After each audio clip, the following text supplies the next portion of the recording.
Welcome to this week in the world of wrestling. Welcome to TWitWoW, the best wrestling podcast made for wrestling fans, by wrestling fans, on the web today. I'm John, that's my cohort and commentary Ashton, and this is our Monday Night Raw review. And this Raw was the go-home show before the Royal Rumble this Sunday.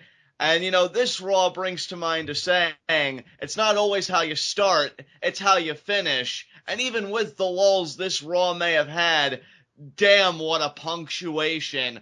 I am actually legitimately pumped up for the Royal Rumble for the first time since, the build-up began. I mean, I can barely even speak right now with that closer. Ashton, what'd you think of it?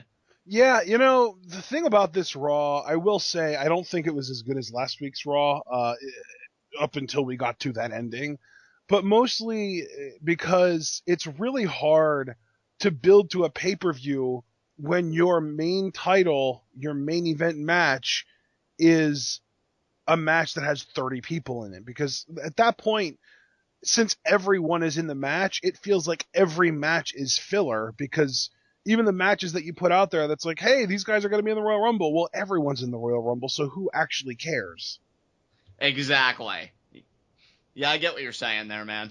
Yeah, so just on my scale that I do, I think last week was like a 7.5 for me. This week was like a 6, maybe a 5.5. I was thinking 6. It's funny how, I usually form a number in my head before you say your number, and for the second straight week, you and I seem to be pretty on point. Because, yeah, this felt like a 6 show, just slightly above that average. Again, I think primarily because of the closer, and there was one really good match, at least in my mind, on this show tonight. But, yeah, I totally see where you're coming from. Yeah, because last week I felt like there wasn't really anything terrible on the show, and I remember pointing out 3 different things or moments that I thought were really, really good on the show.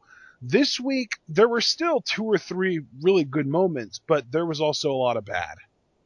Right, and we're going to get into all of that in our first segment, Heat of the Night. Now, I only have one nitpick. I don't have any heat tonight, but I did have a nitpick that I want to hash out with you. Yeah, I'm pretty sure I've got a full roster tonight. Really? Okay. Yeah.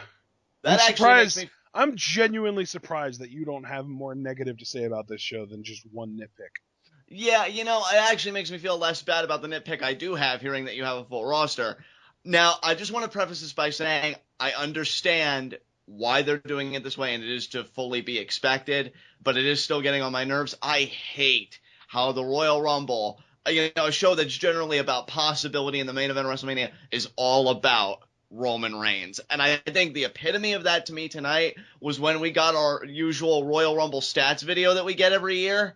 And even they transitioned it into making it about Roman Reigns and one versus all. Now, again, I understand it. He's the champion. The title's on the line. So inevitably, in some way, shape, or fashion, it's going to be about Roman Reigns. But, yeah, I think that's precisely the problem of having a Royal Rumble structured this way rather than it being an open-ended thing where the winner goes to the main event at WrestleMania. I'm already kind of over it. I'm already kind of burnt out.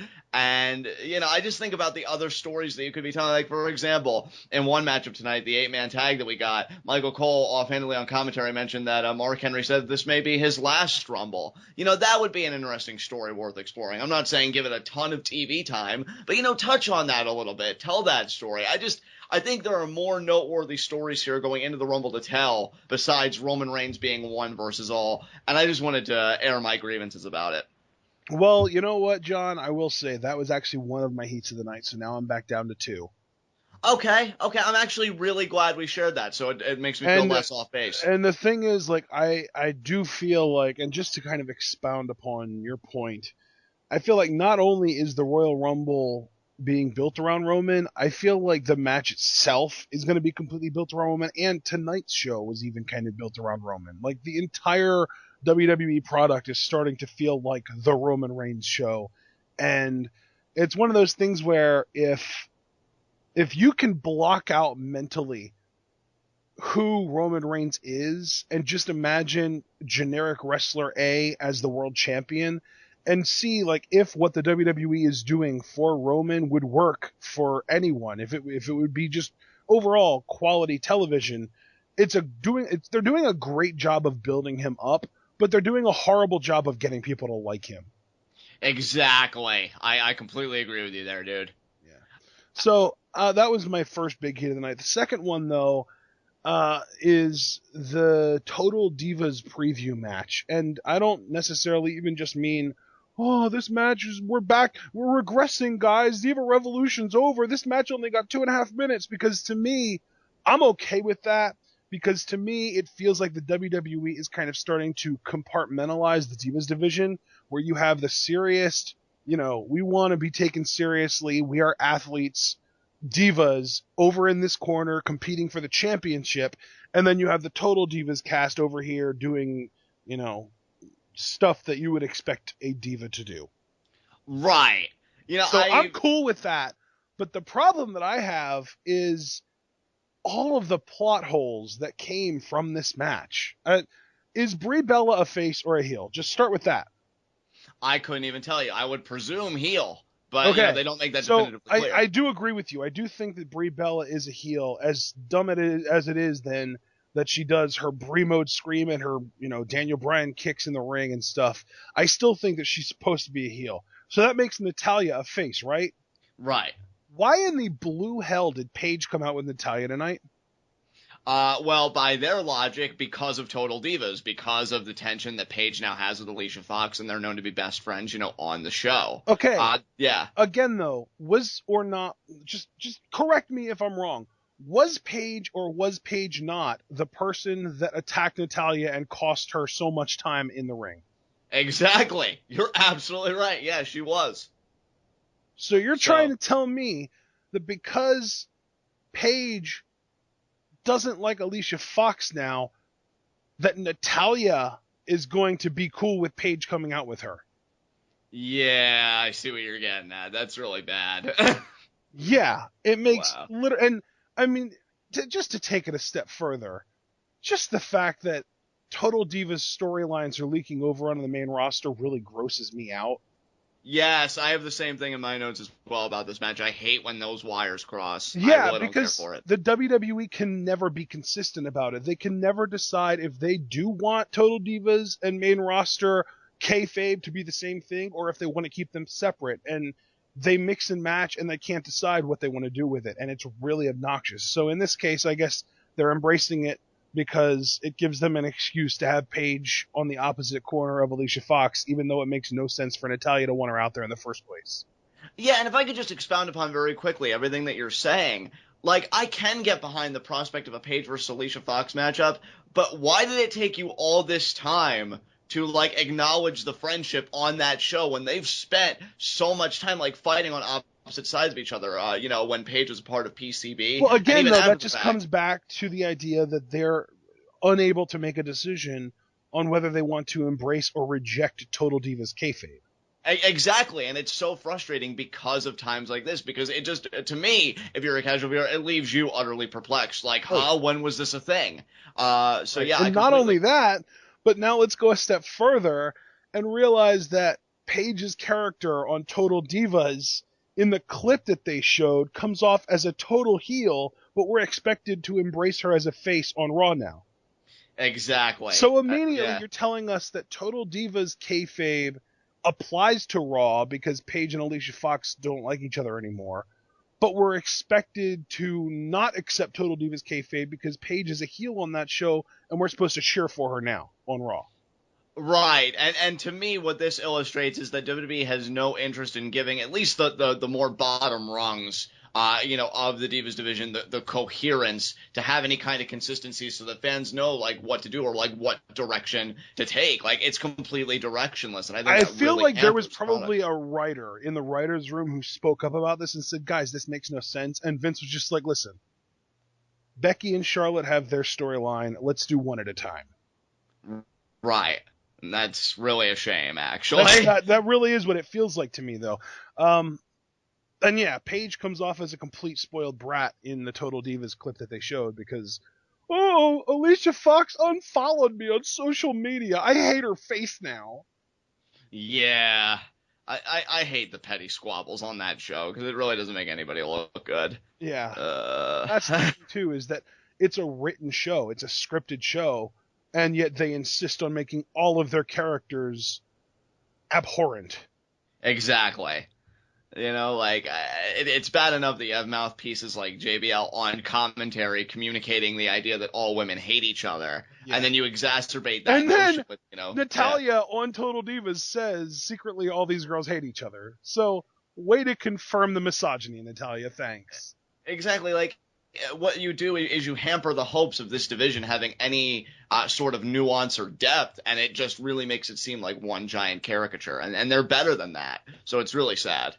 All right, so that's my second heat of the night. The third one, Raw is repeats. We got so many obnoxious repeat matches that we've seen what feels like millions of times now. Roman Reigns versus Rusev, the Wyatt family versus the Dudley Boys. Tamina and Becky Lynch wasn't one, but then we've got the whole Ambrose, Sheamus, Del Rio, Kalisto thing going on. It's so bad, and there are so many matches that you could do that have either never happened before or haven't happened in a really long time that people would actually watch, that you would be enjoyable to watch, that mix and match. And even if you want to do squash matches, you could have really easily taken a few of these matches, picked them apart, put them into new matches, and had something compelling to put out there. But no, you insisted on doing the same shit that you keep on doing. And here's my thing, too. You're using all of the same players all the time, and you've got all of these people sitting backstage waiting for a spot. Like, and even to go further than that, you've got people that are on TV that weren't in any matches that people probably want to see in matches. Why was Bad News Barrett not in a match tonight? Yeah, I don't understand that either. Unless he's dealing with some kind of injury we don't know about, I can't imagine it. Yeah. Right. So, again, it just comes down to repetitiveness. Raw is super repetitive, and as if 3 hours wasn't difficult enough to get through, the fact that we're seeing a bunch of content that we've already seen before doesn't make it any easier. I mean, to your point, Ashton, you could have taken the tag match, which admittedly I enjoyed, with Kalisto and Ambrose and Sheamus and Del Rio. Oh, okay, I was going to say we had multiple tag matches tonight. I was gonna specify, but you could have taken that and done two distinct one-on-one matches, Sheamus and Kalisto and Ambrose and Del Rio, which you could have hyped up as a champion versus champion affair. Yeah, and that would have given it a different feel. Definitely could have, but they didn't. And I think in that case we might have been better off not having the champion versus championship match unless they would have done a screwy finish, and then if they would have done a screwy finish, we would have complained about that. So it's kind of a lose-lose there. But even still, if you insist on having an 8-man tag, why not toss those two into an 8-man tag so that none of the 4 of them have to eat the pin? Here we are, 1 week removed from Kalisto having the best moment of his career, winning the NXT or the United States Championship, and he's getting pinned by Sheamus. Yeah, it's funny because I really didn't mind that too much. I actually even put in my notes that I commended them to committing to a finish given the names involved, because I fully expected another brawl to break out, which would have been fine. Super down if Kalisto would have pinned Sheamus like the tease happened.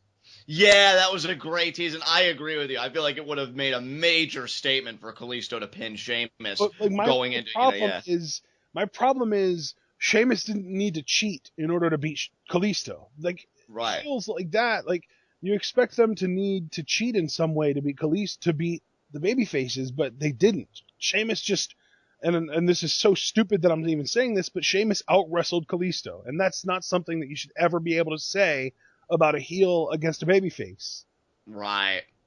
Yeah, I can see what you're saying. I feel like they just relied on the fact that there was such a disparity, in size and strength, that there would be no fathomable reason for a guy like Sheamus. I just feel like it would have been so much easier for them to have something like, well, once Alberto Del Rio takes care of Ambrose on the outside, he grabs Kalisto's foot and trips him up, and then as Kalisto's recovering, Sheamus brogue kicks him, and maybe even still have him grab the tights in order to get the 3 count. Right, just to really drive home the fact that, Sheamus had to utilize things even outside the scope of the rules to get the victory. Exactly, yeah. And that's, I don't know how we started talking about this, but my point is, matches that we've seen before happening again and again and again and again, and it's getting old, and we want something new. And that's a big reason why people are starting to just tune out, because, oh, well, it's the Wyatts versus the Dudley Boys for the billionth time, even though their feud was resolved at the last pay-per-view. Why would I watch this? Yeah, and that was kind of my annoyance with that match tonight. It's like the Wyatts already won the feud, and to be honest, like I even said, I feel like acts like the Dudleys and even Ryback, which we'll get into a little bit later, are wasted in things like this because they've already done it. You know, and they're not doing anything different. But you know what? Those are remarks that we can save for, do you have anything else you wanted to say about complaints? Because I know you had a full roster, you said. Is there any other complaints that you had that you wanted to air out? Those are my three. The show being built around Roman, the Divas match, and the repetitive matches. Those are my three.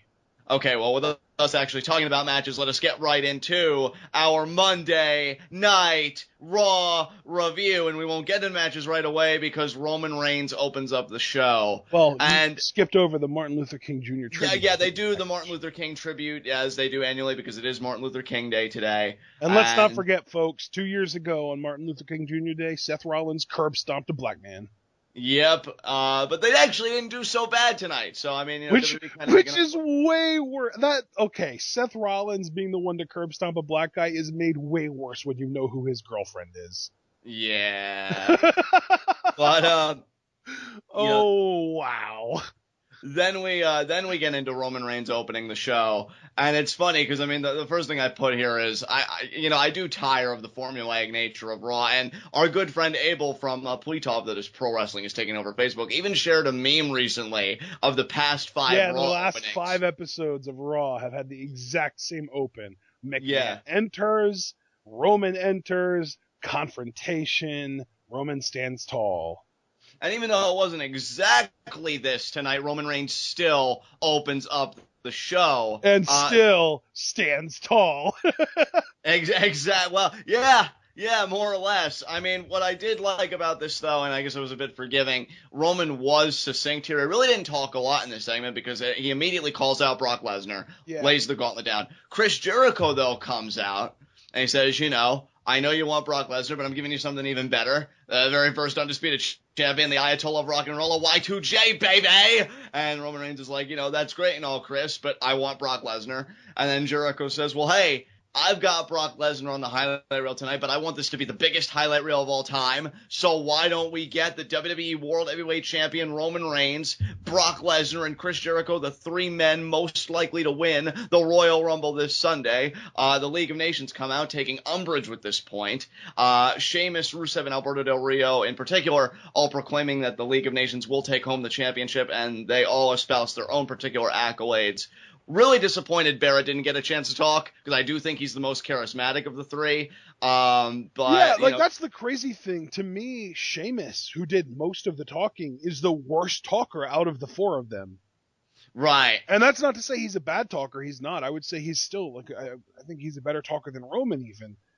But out of the 4 of them, I think he is the worst of the 4. Like Del Rio, when he talks, he spits fire. The crowd despises him. And he's gotten really good at getting that crowd to hate him. It's surprising that I would even give him this credit because you and I both dislike him so much. But, the crowd is booing when Del Rio talks now rather than the apathy that they showed before. Yeah, I mean, we have to always give credit where credit is due. That's what you and I are all about. And Del Rio, it's definitely improved. I liked Rusev here, too. Dude, I was even going to say Rusev was my highlight of this segment. He was so good. Well, I like how imaginative he was with his promo, like relating the concept of the Battle Royal back to his upbringing in Bulgaria. I think that's clever. Then I love, too, when Jericho was like, I didn't understand a single word you said. Rusev was so quick. He was like, yeah, you're not that smart. That's why. Yeah, exactly. I'm like, you go, Rusev, empower yourself. Yeah, exactly. That's what it felt like. And then Rusev starts talking, and he's like, hey, don't make me come down there. And then Roman's just like, shut up, Rusev. That, to me, was Roman's best moment, and it was still cheesy.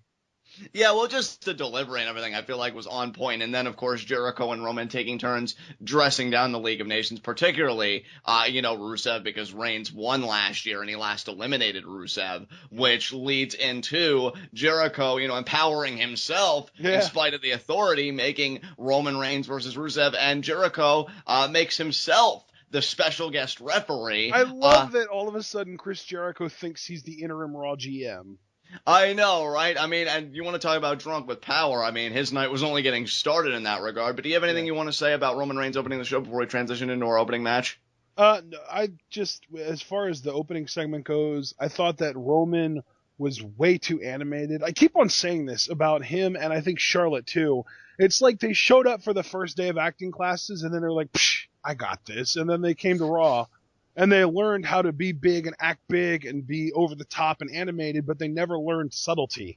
And Roman is terrible at being subtle. He's always so over the top and animated, and his facial expression, it's like his face is having some kind of a spasm or something sometimes because he's so over the top with his facial expressions, and big facial expressions can be good, but when you're supposed to be this like silent assassin, badass Samoan killer guy, you're not supposed to also be Bugs Bunny. Yeah, Roman Reigns just looked at subtlety on the itinerary of that acting class, and he went, it's irrelevant. Yeah, but exactly. I love, too, that literally the only Roman Reigns quote that you and I consistently use is from when he was a heel on NXT in his, 2-month run there. It was so amazing. Best 2 months ever. Best summer ever. Hey, what was that, Byron? What was that? What time is it? It's Roman Reigns time. Yes. All about that Rolex life. The fact that he hasn't actually been a solo heel his entire time on the main roster. And now, I mean, at this rate, he's probably never going to be, which is just a sad thing to admit to myself. It's just such a shame, though, because the Thoroughbred was gold. It was, dude. It was. What wasn't gold, though, at least to me, was this opening match. I mean, I'll come out and just tell everybody right now, I have right here, I found the environment, the League of Nations presence and Jericho being the special guest referee, more entertaining than the match itself. Yeah, I think the one thing about this match that I really enjoyed was Jericho tossing each guy out. Just the way that Jericho would get so over the top and he was powering up his finger to throw the guy out. I really thought that was good stuff. And I'm one of those people that can't stand lame dad Chris Jericho, but this was good stuff. Well, dude, to me, and I mean, people may disagree with me on this, this to me wasn't like lame dad Chris Jericho. This was like quasi Jericho, and I say quasi because he was babyface. Yeah. Dude, I kept on getting heel vibes from Jericho tonight. I'm waiting for the turn to happen. I even told you when we were watching this, I feel like Jericho is going to have a singles match at WrestleMania. And it's going to be this year at WrestleMania, but he's going to be a heel. He's going to go into WrestleMania as a heel. It's just a matter of time before he turns, and I think it's going to be within the next 2 months or so. Jericho is so much better as a heel, and I was even disappointed with his lack of presence tonight in terms of asserting himself before the Rumble match, but we'll get into that a little later. But yeah, him as a referee was the cartwheels though after each ejection was just incredible. But yeah, the match itself was just paint by numbers. Rusev got his power game on, imposing his will upon Roman Reigns. Roman Reigns fought, from the ground up, in spite of all that power, came back, won with the spear. Nothing more you can really say than that. To me, Jericho in the League of Nations, Sheamus, Barrett and Alberto Del Rio, they all kind of took the show from Reigns and Rusev for me. So yeah, an average match, but a great atmosphere. Yeah. And then after the match, we had a backstage segment. And I thought, here's the thing. We had a question. Why in the blue hell does Jericho have the power to make this match? And we got an answer. He didn't. Stephanie McMahon reprimanded him for it. Yes, which I liked, because I feel like if there was no reprimand, that actually would have been a full-blown heat of the night for me, because way to spit in the face of your continuity. Not that WWE's ever given a crap about that before. Right. So, Stephanie lecturing Jericho was great. And I felt like Stephanie showed up tonight. There was only maybe one segment where she kind of grated on my nerves a little bit. She grated on my nerves pretty much all night.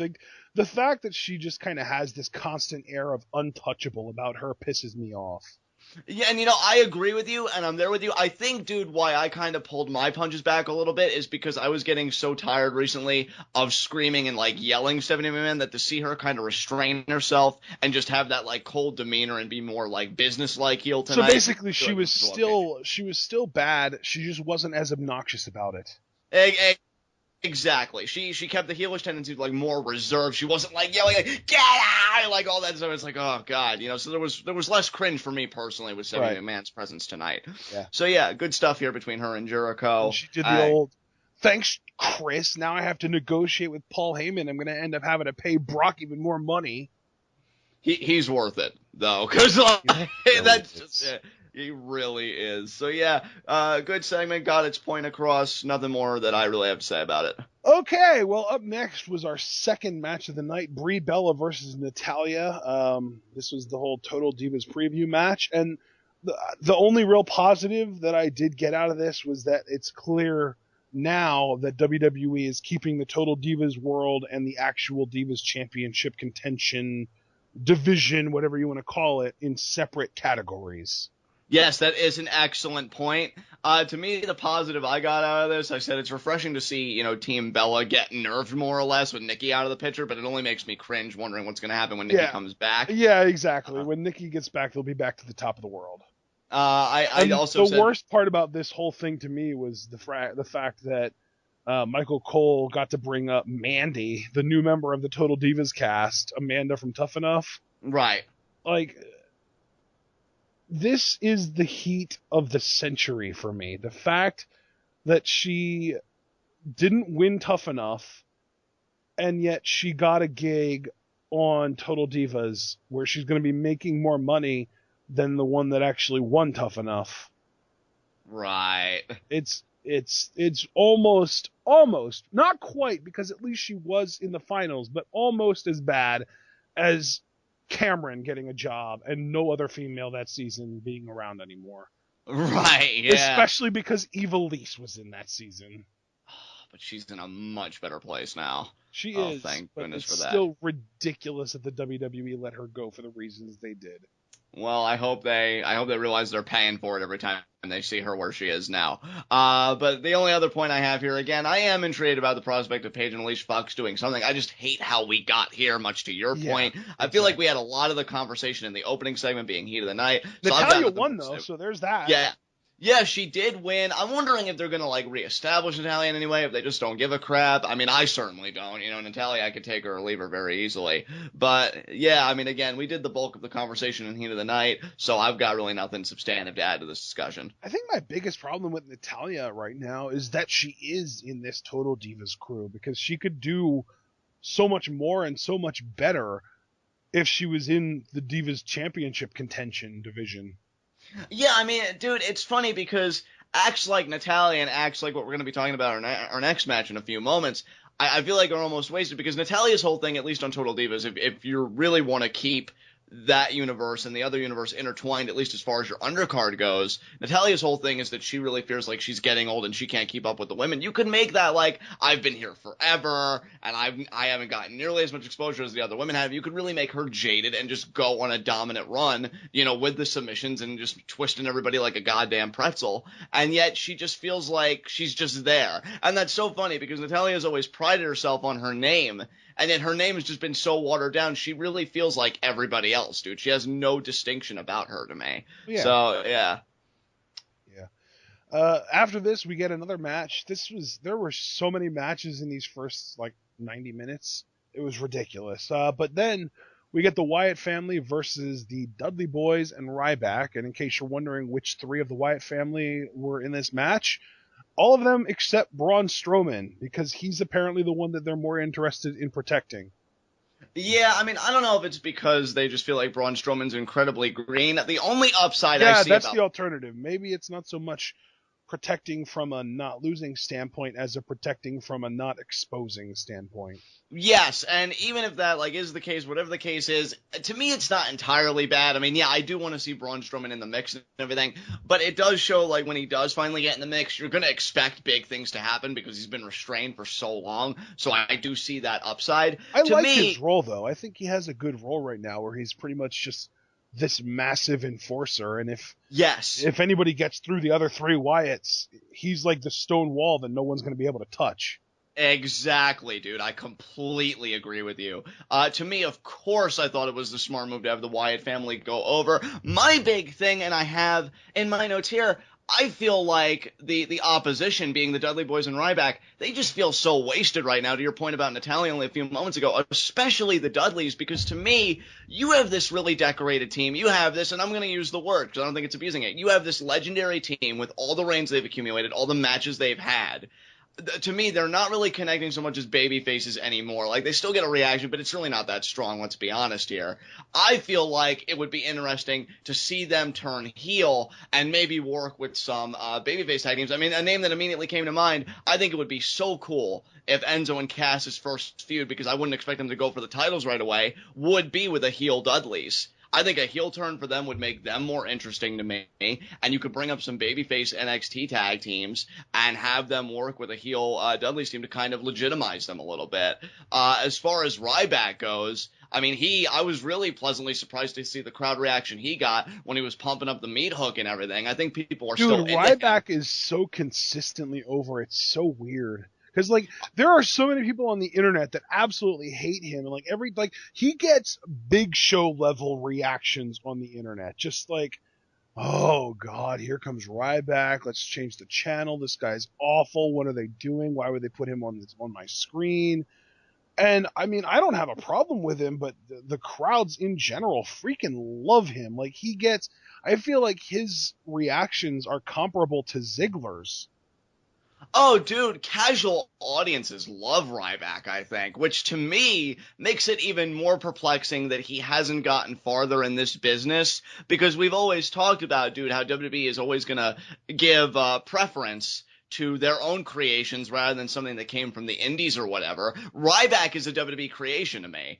I mean, he was on Tough Enough all those years ago. Oh, he definitely is. Yeah. I guess being on Tough Enough overrides that, and apparently WWE just can't stand anybody ever that's been on Tough Enough. Maybe. I mean, it seems like everybody that's ever been on Tough Enough and ended up in WWE got shafted. Yeah, dude, The really. only exception being The Miz, who got the exact opposite of shafted. He got way more than he ever deserved. Exactly, and then they only really nerfed him after the fact, to the point where, yeah, he seems really minuscule. And now he's actually doing decent work, and they're basically portraying him as a jobber. Exactly. You know, to me, and I don't say this to be, a dick, because I do like Ryback, but I feel like his time has passed to really be that big main event guy, which is really a shame, because you could see the crowd reaction he has, and I still think he has that great look that just looks like, a legitimate guy that could rip anybody's throat out that steps up to him. But that's my thing, too. Like, what is the deal with WWE lately with these guys that are in great shape covering up their bodies? Like, it's a weird thing for me to complain about because I'm a straight male and I shouldn't care about that kind of stuff. But whatever happened to back in the day when guys would actually wear tights? Like, where are all the Ortons and, that kind of thing? I feel like Ryback and Roman Reigns specifically wear things that cover their upper bodies. Like, is the WWE, maybe with Roman I could understand it, because if I remember right, in NXT he never really had like a super impressive upper body, but is the WWE like intentionally trying to hide these guys or something? Dude, I don't know, but I could understand why you'd bring that point up. I think you and I and, many others recognize that WWE, pro wrestling in general has an aesthetic dimension to it. They do care about how the performers look to a certain degree. And when you look like Ryback, why wouldn't you want to showcase that kind of dominance on TV? Because I feel like when you see a guy like Ryback, with all the muscles and everything and how built he is, you think, oh man, this guy could beat absolutely anybody on a given night. So yeah, like nothing against Rusev, but the fact that he doesn't wear a shirt and Ryback has to wear a singlet is weird to me. Yeah, no, I completely understand where you're coming from, dude. It kind of boggles the mind a little bit. But yeah, I mean, my big thing coming out of this tag team matchup, really happy that the Wyatt family won, and I loved, Bray Wyatt saying that they were going to rule the Rumble, after the fact that they were going to be, kings. Yeah, and that was so good. He said that there was going to be no salvation and the apocalypse is here. Yes, I love it. I mean, I'll have a lot more, and I know you will too, to say about the Wyatt family later on in the show. But yeah, my big thing was I just feel like the Ryback and the Dudleys are really being underutilized right now. So good And you know matchup. what? I'm glad that you brought it back to that because I wanted to say something earlier and it completely slipped my mind when we got to talking about Ryback. Right. I do disagree with you just because even though I don't necessarily think it should be this way, it seems to me like the WWE really has just stopped giving a single crap about their tag division right now. Right. I mean, literally, their tag matches are either involve the New Day or are just random thrown together tag matches. Like, there aren't any actual tag team matches anymore on the main roster. Right. Yeah, you're right. So I feel like if you want to say the tag division as a whole is being underutilized, I won't disagree with you there. But to say just the Dudleys are being underutilized, I will disagree with that. And I could understand that point. Yeah. So hopefully And they build it up in the another future. thing, as far as Ryback goes, I mean, how can you really say that he's being underutilized when the only really options, if he were to be upgraded, would be contending for one of the mid-card titles? Well, and I would like to see that, though. I mean, Or whoever do you really emerges. want to see him kind of usurp Kalisto against Del Rio? And if not, do you really want to see him versus Ambrose? I guess you have a point there. I just think with the crowd And I mean, reaction. even if Ambrose doesn't keep the title, do you really want to see Ryback and Kevin Owens again? Yeah, I mean, look, my thing is, I just think with the crowd reaction he gets, it's just a shame that he gets thrown in random matches. Well, And it's also a shame, I think, to your I point. mean, I 'cause you think it just- would be nice if he had an actual feud going on, but I don't know what they would do with him, because to me, the next best thing would be a feud with Wyatt, but now it looks like maybe they have bigger plans for Wyatt. Well, I think your disagreement with me ultimately kind of fuels my point, illuminates an even greater one. The fact that Ryback's only route would be mid-card championships is kind of a travesty to know that we don't even really have any well-built-up heels outside of championships to really feud with Ryback. I mean, I guess just, I could yeah. buy Ryback feuding with one of the members of the League of Nations, but I don't really feel like I need to see the League of Nations more than once a night. Right. It's just a really perplexing thing. I hate seeing a guy like Ryback. I would love to see Ryback feud with Del Rio if it wasn't for the fact that I want to see Kalisto feud with Del Rio more. Right. I mean, that's been a really hot feud, and I don't want to see that. That's my whole thing. Yet. Is that like, yeah, I like Ryback, but there are other people that I would rather see get the spot that I could potentially want to see Ryback in. And that's certainly fair. But yeah, I just wanted to put that out there, and I think we can move on. All right, so next we had the Big Show versus Heath Slater, and the Social Outcasts are the White New Day. Yeah, They're or less. like the best thing going other than the New Day. Yeah, definitely. It's amazing to me because like before the match, Heath Slater says about how he wants to win the Royal Rumble, and he says one of us, and then he kind of emphasized pointing to himself, is going to win the Royal Rumble, and then Adam Rose gets on the mic, and he just basically speaks gibberish and means nothing, and then you get Curtis Axel, and he's the only one of these four that gets an actual reaction from this crowd, and it's amazing, because he's like, I was never eliminated from the 2015 Royal Rumble, and I'm just thinking, Axel! Mania! Yes. I forget who it was, but And the match is over. He just got knocked out by the Big Show. Yeah, I'll get to that in a second. But as far as the pre-match promo goes, I forget who it was, but I was reading opinions on the Social Outcasts and Raw, I believe, the week prior, and somebody made an excellent point that what really makes the Social Outcasts work is that they all are able to keep their distinctive personalities. They don't have like this homogenous thing going on just because they're a faction now. And I like that because I think that really makes them stand out and they're different. Especially, again, Curtis Axel really shined here. As far as the match itself goes, nothing noteworthy. Anybody could have seen that this is going to be a squash match for the Big Show because they like to build him up for the Rumble because after all, who's going to eliminate a giant except all of these people that it would take all night to go through? Him getting KO'd, it was whatever. I mean, the Social Outcasts, to me, they still walk away with the victory because they were entertaining on the mic. The post-match where Big Show's just KOing everybody was great because Bo Dallas, he initially avoids it, and he takes a victory lap, which I thought was gold, only to be intercepted by Big Show and his knockout punch. So to me... Oh, I love Bo. I survived! Only to not in the end. Yeah. So, that's, to me, where the Social Outcasts walk away with a victory, because it really is the E in WWE, and Social Outcast has that in spades. What was really hilarious about that, too, was that I saw all three of the other guys get knocked out, and I was just getting ready to write in my notes.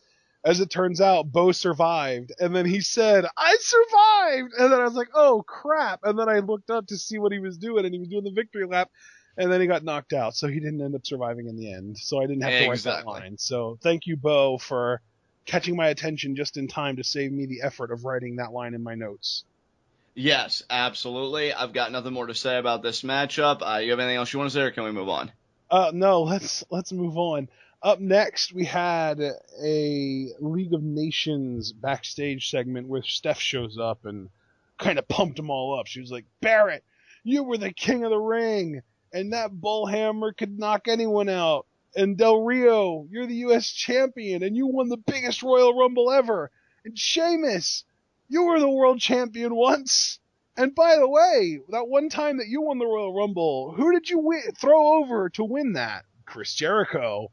And she basically suggests, and we never really got any kind of a payoff from this, but she basically suggests that the three of them jump Chris Jericho and just beat the hell out of him.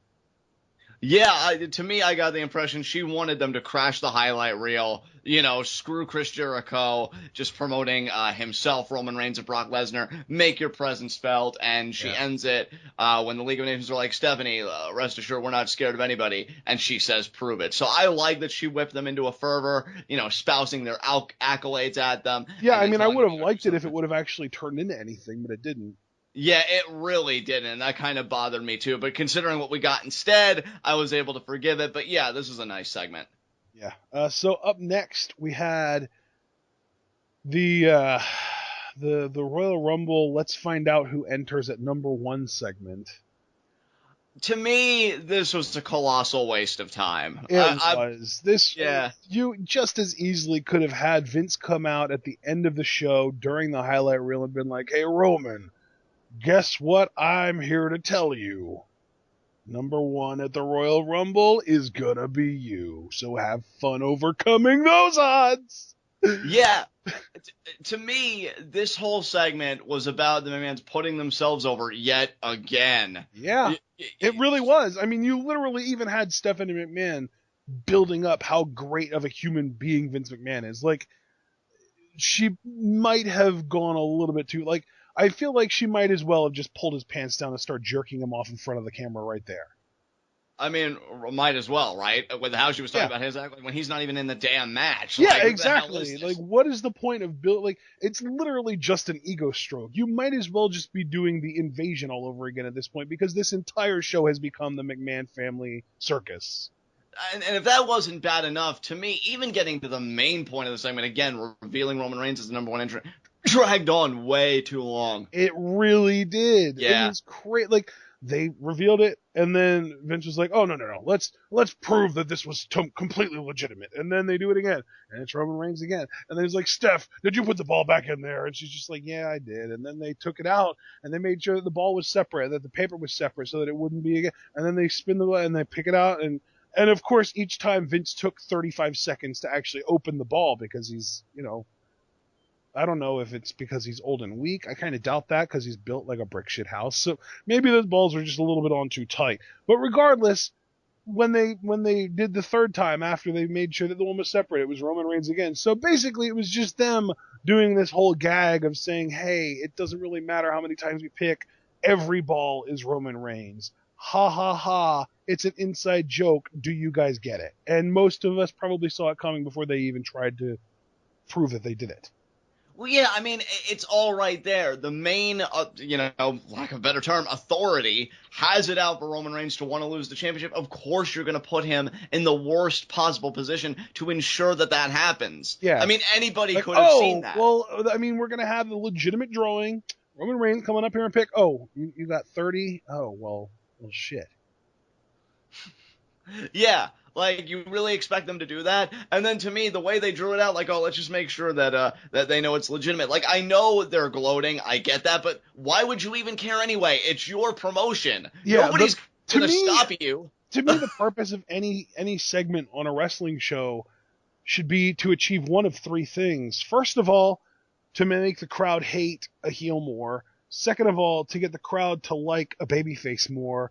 Or third of all, to blow off a storyline. And to me, both of the first 2 points will always, or should always, lead up to the third point, that blow off. And there is no blow off in the near future for Vince McMahon getting built up as this super crazy, power hungry heel. The closest thing to a blow off we're going to get is like what we've already seen with, the arrest, or, Roman just kind of shoving him, or the Superman punch. Like, we've already seen so many blow-offs that the next one is going to have less meaning. And I don't even know for sure if we're going to have a next one, because it seems like the McMahon characters are going to be taking a step back now from being on television. Yeah, I just really didn't care for this at all. Again, anybody could have telegraphed this. They dragged it on way too long. We get it. Roman Reigns is overcoming it. And see, this is why this is my nitpick. Because the Royal Rumble, again, shouldn't even be about one man having to overcome odds. Unless they're a really sympathetic babyface you're building up. But again, even then, it's not. Nobody feels sympathy towards Roman Reigns. Exactly. No, but especially after the way he punctuated the show tonight, personally, I don't feel any sympathy for him, because if he readily handled one of his biggest threats in the match, what the hell am I going to worry about him for?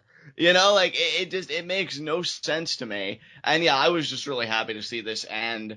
I just think they're taking all the fun things about Rumble, and by making it about Roman Reigns, I lose interest. So it just really sucks, but what can you do? So that's all I really have to say about that. We can move on if you're ready. Up next was Tamina versus Becky Lynch, and of course Charlotte and Ric Flair came down to watch the match from ringside. I said it once, I'll say it again. Becky Lynch is a wonderful babyface. I thought this was a solid match that saw the smaller, but the babyface more technical acumen have to overcome the heel that relies on the power game. I loved how Becky Lynch got Tamina in the disarmor, because between this and how she got Brie in it on SmackDown, it really illustrates that it's a hold that can be applied a multitude of ways. And it's almost really like a catch finisher now. Exactly. It's like a catch finisher, which shows that Charlotte could get caught in it at any moment in their next championship encounter, which will be at Rumble. Loved Becky Lynch's post-match promo as well. I love that she knew that she wasn't going to hit Charlotte, but she knew that she could go Ric Flair because he's Ric Flair, and he's proud, and he's this and he's that. And Charlotte, and he's willing to be made a fool of, unlike a lot of today's product. Exactly. Rick to me is great. In small doses. That's the caveat. Like, I don't want to overexpose Ric Flair, but in small doses, I think he's wonderful. And Charlotte, she was average on the mic, but where she really actually kind of won me a little bit, her facial expressions when Rick accepted the match on her behalf, I thought was great, because she just looked so pissed, and so what did I step in now? She should work more on her body language if her mic skills are never going to be up to par, which I don't think they will be. But I will say, though, body language or not, I think her facial expression here was on point. Because when Rick accepted the challenge, Charlotte's facial expression was perfect, I thought. No, that's what I'm saying, dude. You and I are in complete agreement. I loved her facial expression. I think we need to see more of that. You said that she should work on her body language. Well, no, I'm saying, like, just keep working on the body language. That was great, because I don't think her mic skills are ever going to be up to par. So you're basically saying if you can't beat them, join them. Exactly. Like I don't see if you can't get way better mic skills, work around that. Exactly. Because her body language seemed really. I love that facial expression, because she just seemed like she could have killed her dad, and she knows that Becky Lynch is a legitimate threat. Yep. That was great too, because that really did sell Becky as like, well, holy crap, Charlotte's actually scared of her.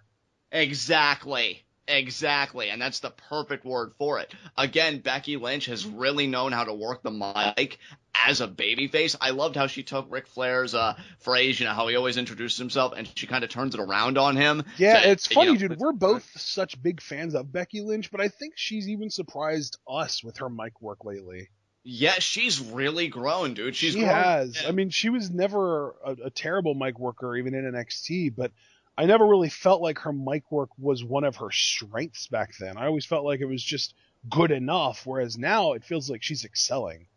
Well, and she's excelling to me. I mean, I don't want to commit hyperbole here, but to me personally, she's excelling at an incredible rate. Because she used to be just the one with that catchphrase, I didn't come to take part, I came to take over. And now she's done two really memorable things to me. I mean, to Charlotte, I'm taking your championship and I'm taking your arm, which was a great line. The promo with JoJo, you know, kind of following that, I made the champion tap out. I'm going to do it again, you know, spitting that babyface fire. And then tonight, again, taking Ric Flair's like introductory phrase and turning it around on him with all negative attributes. Like she's quicker on her feet now, and I think it really shows. So yeah, Becky Lynch has really come into her own in this role. I don't know if I would even say quicker on her feet, because I feel like, you know, the way that she is, because if you know nothing else about Becky Lynch, you know that she absolutely loves puns. And I've noticed in my life that anybody that's like that, anybody that's really, really a huge mark for puns, they tend to be quick on their feet. So I'm not even surprised that Becky's doing this. I'm just disappointed that she didn't get an opportunity to show off these promo chops in NXT more. Because she did have some decent promos in NXT. Like the promo that she had during the contract signing with Sasha Banks was really good. And even some of the talking that she did for Finn's documentary I thought was really good. But she never really got to show this kind of passion because she was really the last person of the three women that got called up from NXT that night to really get any kind of push. Because by the time she was getting pushed, they were getting called up because it was in May and then they got called up in like June or July. Right, so you kind of missed the boat to see what Becky Lynch could really do. Yeah, down because in like Charlotte's been getting pushed since, good God, since the 2014 summer, like, you know, like May-ish of 2014. And then Sasha started really getting her push, I would say, in like December of 2014. Becky, on the other hand, I mean, sure, she had a really good match. In the Fatal 4-Way, I feel like was kind of her coming out party, and then the match she had with Sasha was awesome, but she never won the Women's Championship in NXT. But I feel like if she would have stuck around for a few more months, it would have been her beating Sasha for the title in Brooklyn and not Bayley. Really? Because I don't know if I would go that far, but it was very clear that Becky Lynch did have momentum. Yeah, that's my thing. Like, I feel like she had a ton of momentum in NXT, and then they just kind of plucked her out of there, and they're like, okay, well, we need three of you because we're making these teams, so here you go. You're on the main roster now. And I'm not necessarily...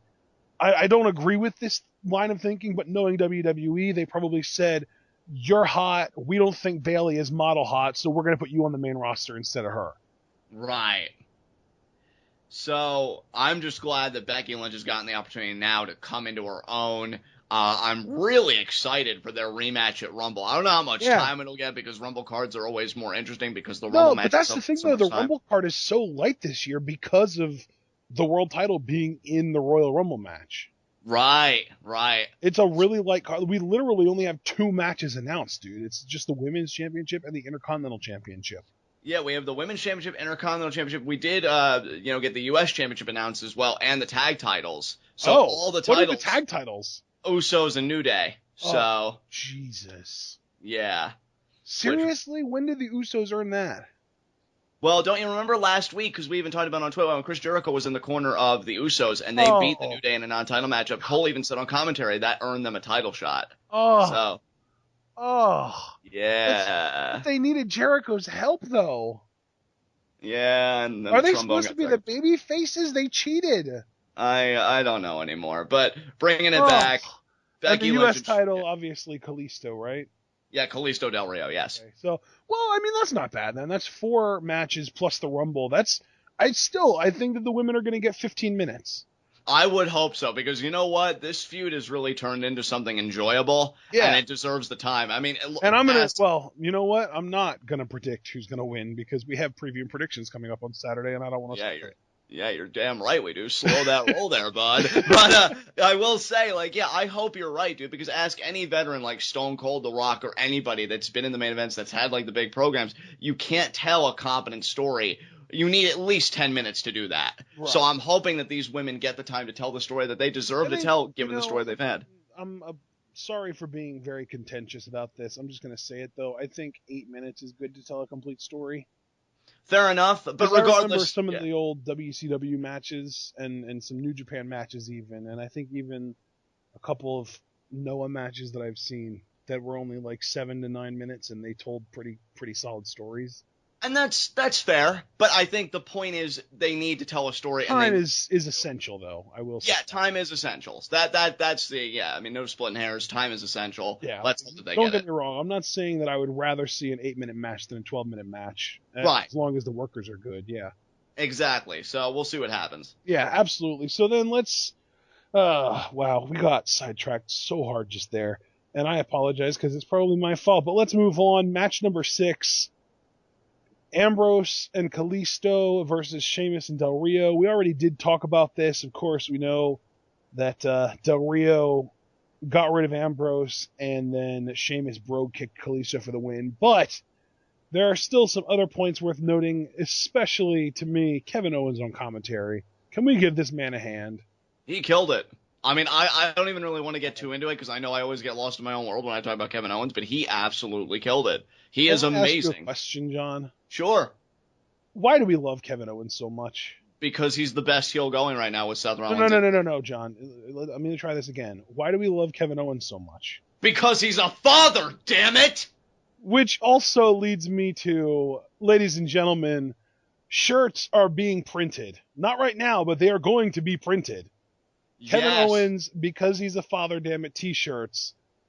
We have sold enough. Our campaign has been fulfilled. It's kind of like if you ever do a Kickstarter and you need a certain amount of money to be reached, and you get there, and that means you can go through with the Kickstarter. Well, our t-shirt campaign is complete. We have reached our sales goal, which I set at a measly 3, just hoping that we would get something, and we reached it. So we now are officially going to have these t-shirts printed. They are only available to buy until January 31st. So if you want the Kevin Owens, because he's a father, damn it, t-shirt, it is limited edition. We only have it on sale until January 31st. It will go into print on February 1st. I said thirst. And I'm assuming then that within a couple of weeks, it will end up being at your house. So if you want it, buy it. The link will be in the description. I will also have an annotation up that you'll be able to see or click on that'll take you right to the page that you can buy one at. They're awesome, and they're officially being made. So there's no risk involved. You buy the t-shirt, and it'll show up in a few weeks. Just to add on to that very quickly, Ashton, before we get into, the commentary of Kevin Owens in this matchup a little bit more, very happy, very proud of this TWitWoW merch being produced, and to the people that put their money behind our product to make us reach our sales marker. Thank you so much, because it's one thing to always say, we love what you do, but then to really stand by it by putting your money out there, that means the world to me. So thank you to everybody who's ordered a shirt. And yeah, I mean, you still have time. It is limited edition. You'll probably get it in time for WrestleMania, I would think. If Kevin Owens is something worthwhile WrestleMania this year, you can display that shirt in style. Brother, so, yeah. There's a really good chance they'll get it by Fastlane, as a matter of fact. Exactly. So, I mean, all that Kevin Owens love, people. Get on it. I'm so proud of the shirt, and just thank you to everybody that made this possible. You guys are the best fucking audience in the world, and yes, that F-bomb was completely necessary.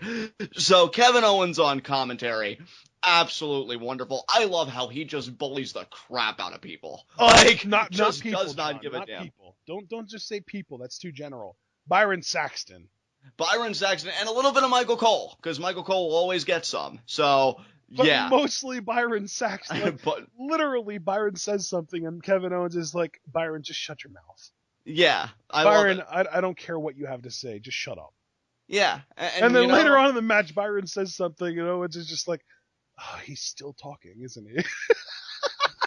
It's great. He just did not let up on Byron Saxton. And the way gold. I love it so much.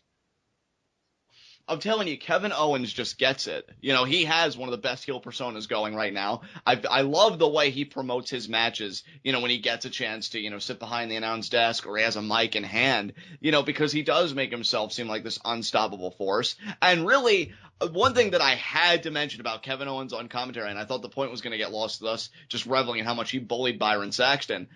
I love how this man talks about the Intercontinental Championship, because I'm not just talking here. Like, this whole entire feud, when he has, like, a sit-down interview with Michael Cole, Just how or he has, possessive like, a he is of it?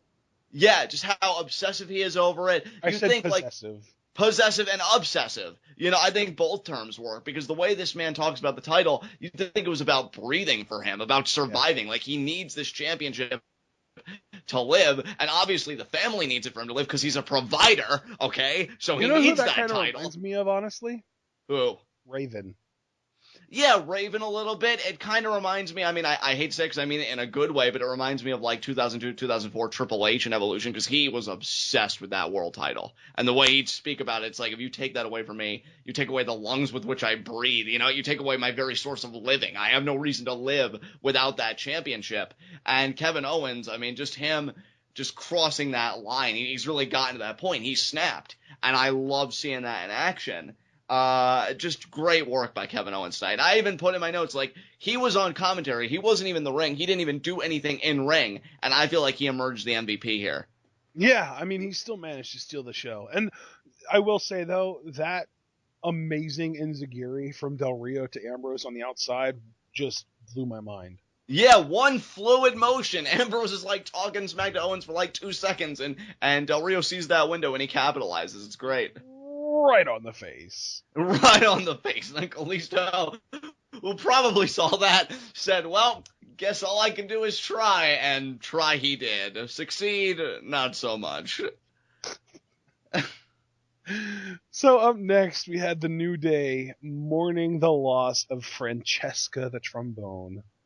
Yes, I don't know about you, bro. This is a feel turn for me. I mean, this was right in the feels. I can't handle it, man. First Lemmy, David Bowie. Oh, now Francesca. The trombone. Just unbelievable. Unbelievable. And I mean, if you think we're going to pieces. I mean, not to mention Alan Rickman. I know. I know. And now Francesca. Man, it's not fair. The world is not fair. All four of them died far too young. Indeed. And I mean, if you thought we were going I know we're talking about this right now, but especially Alan Rickman, man. Come on. Yeah, that was really a tragedy. But if you think we're going to pieces over the world, I mean, Xavier Woods was losing himself. Xavier Woods is amazing. Like, I feel like Xavier Woods is the only person in the WWE that could be a rocket scientist, a lawyer, a professional A-list actor, and a singer, and a sports star. Like, he can do anything, and whatever he tries to do, he's gonna be amazing at it. He's already a multiple $100,000 a year professional wrestler, probably. And I think like almost 500,000 subscribers on YouTube, something like that. Right. So, yeah. Like, he's just amazing at everything he tries. If he touches it, he's probably going to be gold at it. And he has a PhD. You know, I mean, Xavier Woods. That's what I'm saying, though. Like, he's just amazing at everything. Yeah. But, you know, he's grieving. But Big E and Kofi, they pick up his spirit, reminding him that, hey, Francesca isn't dead. She lives on in here. Through that POP, that power of positivity. And in this segment, we find out that Big E, he has a match tonight with Jey Uso, and it's all about doing it for Francesca. So getting it done. New Day, getting it done. Yeah, I was very heart-heavy after this segment, but I was totally behind the New Day. Yeah, absolutely. And then we actually transition relatively smoothly into Big E versus Jey Uso. Yes. Good back and forth matchup, but ultimately, once again, Xavier Woods making the difference. You know, you'd think people would learn by now to watch out for Xavier Woods or to have some kind of a contingency plan in play. Yeah, doesn't Jey Uso have, like, you know, somebody that looks remarkably similar to him that might be able to have his back specifically from the outside of the ring? Yeah, but that guy was... Maybe something like a twin? Yeah. Problem is that guy was too busy taking Kofi Kingston out, which left Xavier Woods open to attack, and he distracted Jey Uso. And commentary used the reason like Jey might have tweaked his knee. Big E was able to capitalize, and he got an emotional victory for Francesca the Trombone off of the big ending. So the New Day getting momentum off of the Usos. Now, their title defense again is in 6 days. I gotta wonder what the Usos and the New Day are gonna do on SmackDown. But it's not about that tonight. Tonight it was about Francesca, and the New Day won this one. So a feel-good victory, if I do say so myself, Ashton. Yeah, absolutely. Truly feel good, like you said. And we need to move on. I know it's emotional, but we need to move on. Yes. And we move on to Mark Henry, Titus O'Neil, and R-Truth. They're talking about the Rumble and how they all have the chance to be the WWE World Heavyweight Champion, but they say tonight they're going to go out there and take care of business. They put their hands in to say, giving them a dirt nap on 3, but then Neville puts his hand in, and they all kind of give him a look at first, but it's like, no, it's okay. He's got dreams too, so they change it to keep the dream alive. I think it was a simple segment to both give a nod to MLK Day and the Royal Rumble. So I felt like it all, worked out, and it definitely kind of hinted at, we're getting an 8-man tag, which we did, because then we go into Mark Henry, Titus O'Neil, R-Truth, and Neville versus Cosmic Wasteland, that being the Ascension and Stardust, and Tyler Breeze. Really, Ashley, the fact that Breeze is already mixing it up with this group. Oh my God.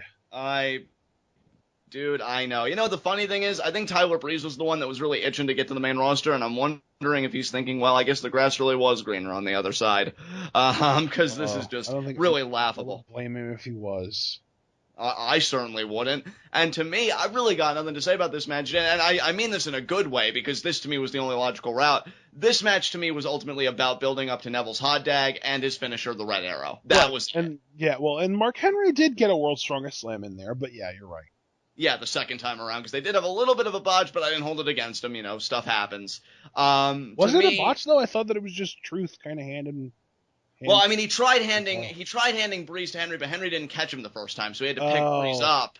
I must have missed that. Yeah. All right. Well, regardless, like you said, it was all about Neville, which is hilarious because on MLK Day we have an all-black tag team with one white guy, and the whole match is revolving around the white guy. Yeah, there's a deeper message here, somewhere. But that aside, maybe... I will say, though, the one thing that I didn't even think about, I don't think a single black dude got pinned tonight, which is a huge improvement for the last Martin Luther King Day Raw. That's what I said. They did great tonight. Like all these years, and they finally got a holiday where everything really went right. Didn't necessarily get his revenge on Seth Rollins for the curb stomp a couple years ago, but he did pick up a big win over Jey Uso.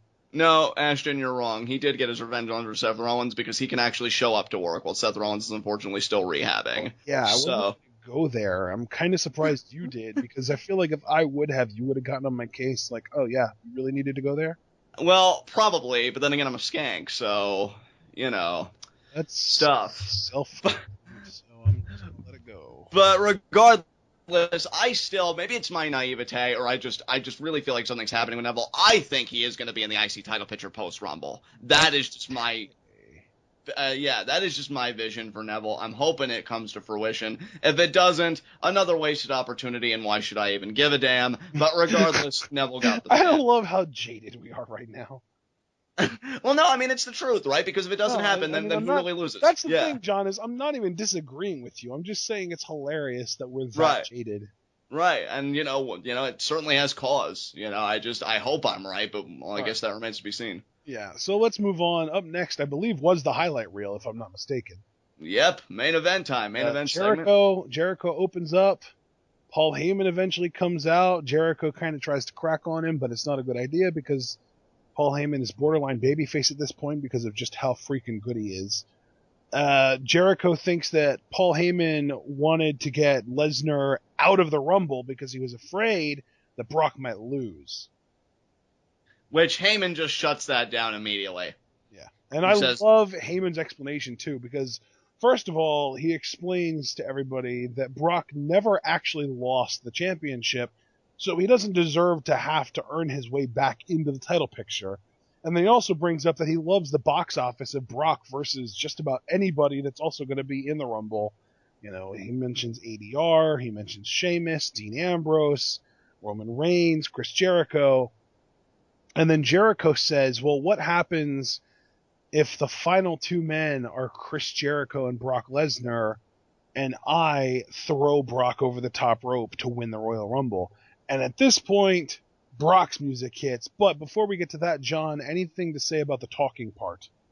I mean, Heyman's just a brilliant promoter to me. I have in my notes that the best thing to me, I mean, I loved his justification for why Lesnar shouldn't be in the Rumble match like you did, but I really loved like how he framed the Rumble match as really just a multitude of fresh matches for Brock Lesnar, because he knows that's what we all want, are these new and exciting matches for Brock Lesnar. That's the only reason we're foaming at the mouth with this 3-year deal, and instead we still get him working with the likes of like Cena and now Roman Reigns, and it's just like, oh, we're never getting Lesnar Orton, but I digress.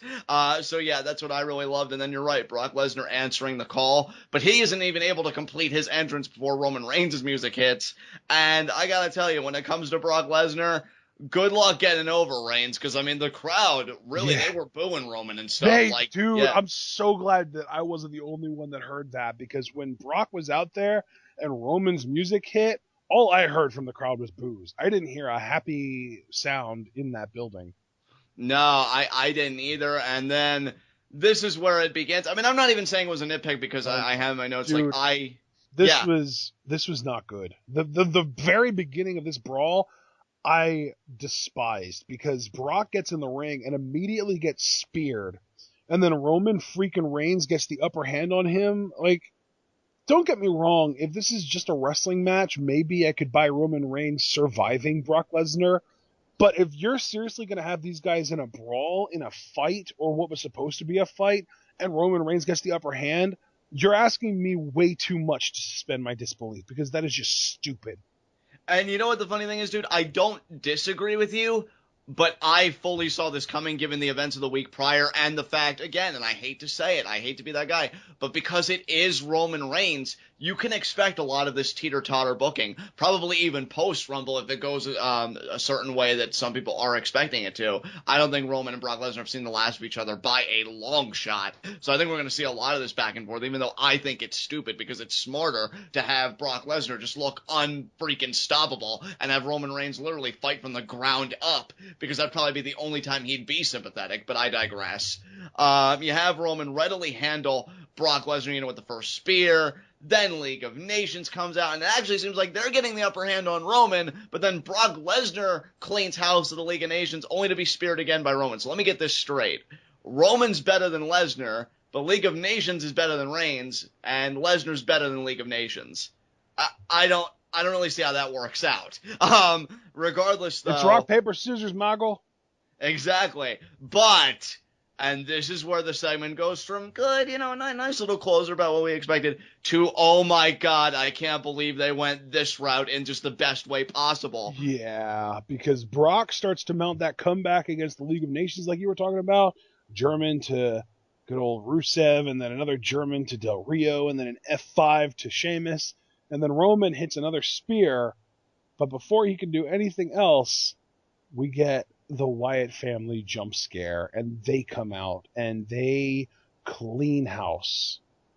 Yeah, I mean, take out Roman Reigns, and more than that, really punctuate the beatdown that Brock Lesnar received tonight, to the point where Bray Wyatt even hit Sister Abigail on Brock Lesnar. I was losing my goddamn mind for this. Can I just say, too, I hate Brock Lesnar being made to look weak like this. And I especially hated that he was getting made to look weak by Roman Reigns. But if there is any entity in the WWE that I am okay with making Brock Lesnar look weak, it's the Wyatt family as a unit. Yes, because, I mean, look at them. Right, exactly. That's my whole thing. Like, if it was just one of the four, other than Strowman, so really one of the three, I wouldn't buy it. But the four of them together, and especially if you add Strowman to the mix, like, yeah, of course I buy it. It's so funny, Ashton, because, and again, we won't really get into this conversation until Saturday. This segment, to me, really made me think, like, oh, Bray and his family, they're probably going to do what they've done at past Rumbles. They'll really dominate in the middle of the match, but then somebody will come in and they'll clean house, and then they'll take care of the Wyatt family. I could even see Bray making it to the final 4 after a segment like this. It's amazing what one night can do for somebody. I'm telling you right now, I've been having this vision for months now of Bray Wyatt as the champion, sitting in his rocking chair while his 3 brothers, aka his 3 henchmen, stand beside and behind him, protecting him from all of his challengers. Like, I want to see that so bad, and this segment gave me the false hope that I might see it, but that's all it is false, because it's not going to happen. No, it's not. And I feel the one thing I will say, though, is I know that this is a stretch, and I am fully willing to admit that, and I embrace it even. But how great would it be? Because Triple H's ego might be the only thing in the WWE greater than Vince McMahon's ego. Now, I'm not saying that it is, but if anyone's going to give Vince a run for his money, it is Triple H, ego-wise. What if they decide that a match against Triple H doesn't need the world title involved for people to be interested in it, and they decide to have Roman versus Triple H at Mania and put the title match in another match completely? I would love that, dude. Oh, no. I would love that. I mean, obviously we would love it, but what I'm saying is, does it seem viable based on Triple H's ego and them thinking a match against Triple H, is a bigger deal than a title match? I don't think so. I mean, I can see where you're going with it, but I can't even cling on to that kind of hope, because we got a morsel of what the alternative could be from the current WrestleMania layout that I think we're all envisioning, and it was glorious. And like, I even put in all caps, like, that is how you book Bray Wyatt. Like, yeah, they I got think my it only right. remaining question, though, is if we're going to go through with Lesnar Reigns, what is Triple H even going to do at Mania? Because then that assumes that we're going to do Reigns Triple H at Fastlane, but then what does Triple H do at Mania? And see, that's the thing. I'm really starting to think, dude, since you legitimately asked the question, that we are going to do Triple H and Reigns at Mania, which means that Lesnar Reigns gets relegated to Fastlane. I don't know how I feel about that, because then the question to me becomes not so much what does Triple H do, but what does Brock Lesnar do at Mania with both Cena and just the whole... Well, I mean, I think in that case, Brock versus Bray would be an amazing option. And I hope that is the option, dude. And you know what? That might be, us talking about it and knowing how this segment really ended, maybe that was a slight nod, like, yeah, you're getting this at Mania, because to me, I can't see, I mean, yes, Reigns-Lesnar is certainly viable, but given that this is really about Reigns versus the Authority, to me, I can't really see any other route but Reigns versus Triple H. But then my question then becomes, is Roman winning the Rumble, or is Triple H? I'm thinking Triple H, dude. I have to go with what everybody's been saying for a while now. You really think they're going to put the title on Hunter again? I know. I've been saying Lesnar all this time, but you know what, dude? Like, the optimism's worn off, and I've got to look at it for what it is. I have to think that, yeah, Roman Reigns being worn out at number 1, he's going to do all this stuff, and then they'll be like, oh, wait, this is a 31-man Royal Rumble, and then Triple H, and then blah, blah, blah, blah, blah. No, they're not going to do. I mean, I could just see Triple H coming out at 30, but they wouldn't add a person to the match. You really don't think? The freaking Authority, with how they love to gloat and stroke themselves. Okay, don't get me wrong, the Authority loves to kind of make up their own rules, but that's something that, there have been Authority figures that like to make up their own rules since the beginning of time, it seems like. Like, since the Royal Rumble was a thing, I think that maybe 5 Royal Rumbles have gone by that didn't have some kind of a main Authority character that liked to make up their own rules and didn't like the baby faces, and yet there's never been a 31-man Royal Rumble with that kind of thing happening, because that's just not, it just doesn't make sense. Well, I mean, regardless, like, why would you add somebody when you could just say our guy is number 30? Like, why would you let that go and have somebody else come out at 30 and then be like, you know what, I'm not really happy with this result, so we're going to make it 31 this time.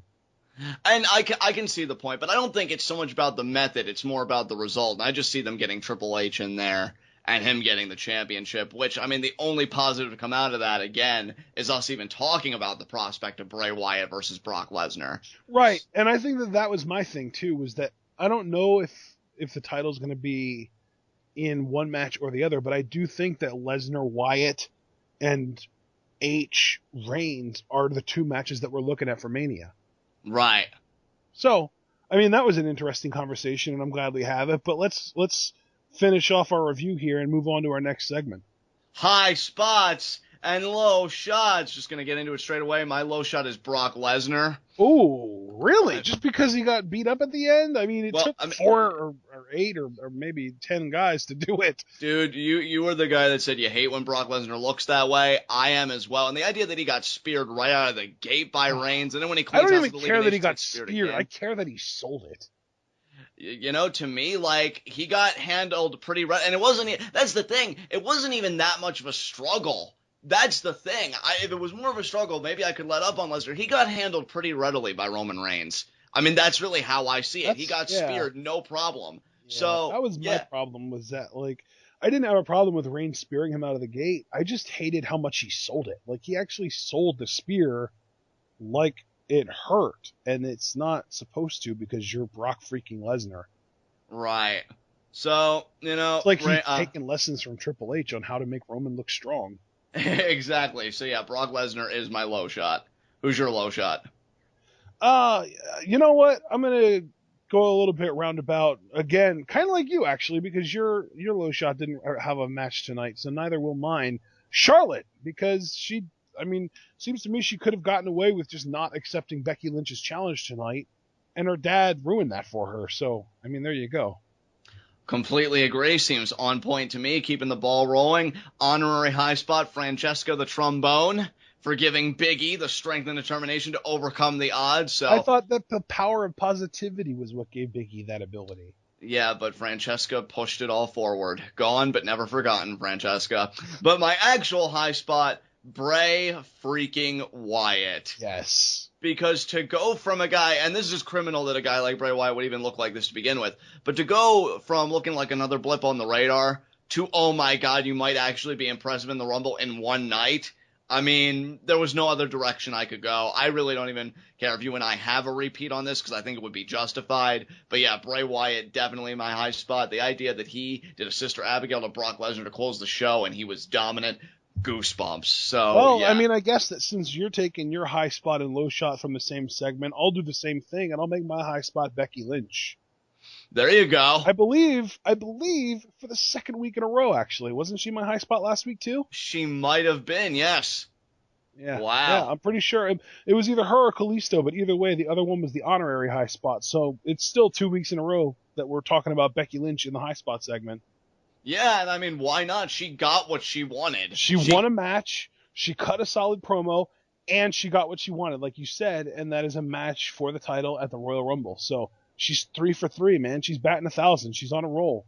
Exactly. I mean, if that isn't a high spot, I don't know what is, brother. But now for our final segment of the show, Raw Request. I'll get into this straight away. My Raw Request this week, I put, don't let your acts that were hot leading up to Rumble cool down on the Raw post-Rumble. I don't want to see acts like Becky Lynch and Kalisto have no semblance of direction on the Raw after Rumble. So I'm hoping regardless of how their title matches go, they've been so fantastic as babyfaces, you need to let them hit the ground running after the Rumble. Now, of course, if they're champions, that's very easy to do, because you're freaking champions, so hitting the ground running would be defending the belt. However, if one or both of them don't win their championship matches, I want them to have some kind of direction to go. They need to hit the ground running. They're too good as babyfaces to not do that, and they've really got a lot of star power going on right now. I would hate to see that diminish. So that is my Raw request.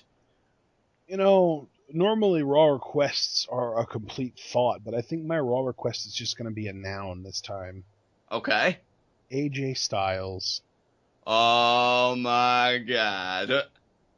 Whether he shows up at the Rumble and my Raw request is for him to do something interesting on Raw, or they wait until Raw to debut him, AJ Styles. There you go. I have nothing to add to that. I mean, I think everybody, and it was even kind of hinted at a little bit, I mean, in the most indirect way, because they said it could even be somebody that has never been in the WWE before, as when they were talking about who would win the Rumble and stuff like that. And yeah, everybody and their mother was probably thinking AJ Styles. So, going to be very interesting to see what he does, what role he plays. I love your Raw request. I will readily co-sign on to that. With that said, is there anything else you want to say before I take us home? Shut her down. All right, guys, this has been Raw. This has been TWitWoW, the best wrestling podcast made for wrestling fans, by wrestling fans, on the web today. I'm John. That's my co-owner and commentary, Ashton. Guys, be sure to comment and subscribe on YouTube. And Ashton, what question do you have for our subscribers this week? Which of the 5 Royal Rumble matches are you looking most forward to? You have the Royal Rumble match itself, the tag titles between the Usos and the New Day, the United States Championship match between Del Rio and Kalisto, the Divas Championship match between Charlotte and Becky Lynch, and the Intercontinental Last Man Standing match between Owens and Ambrose. And I may have done it in that order because my favorite is the last match that I mentioned, but I still want to know what everyone else thinks. Yeah, absolutely. Can't get more straightforward than that. Let us know, what match are you anticipating the most for the Royal Rumble this Sunday. Be sure to take your thoughts over to Pwetoff. That is Pro Wrestling is taking over Facebook.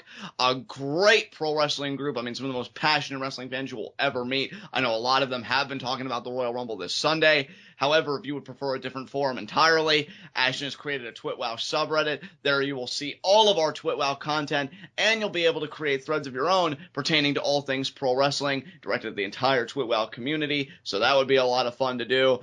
Guys, be sure to order the Because He's a Father, damn it, t-shirt on Teespring. Celebrate your Kevin Owens fandom. I mean, we reached our goals, so you know they're going to be produced.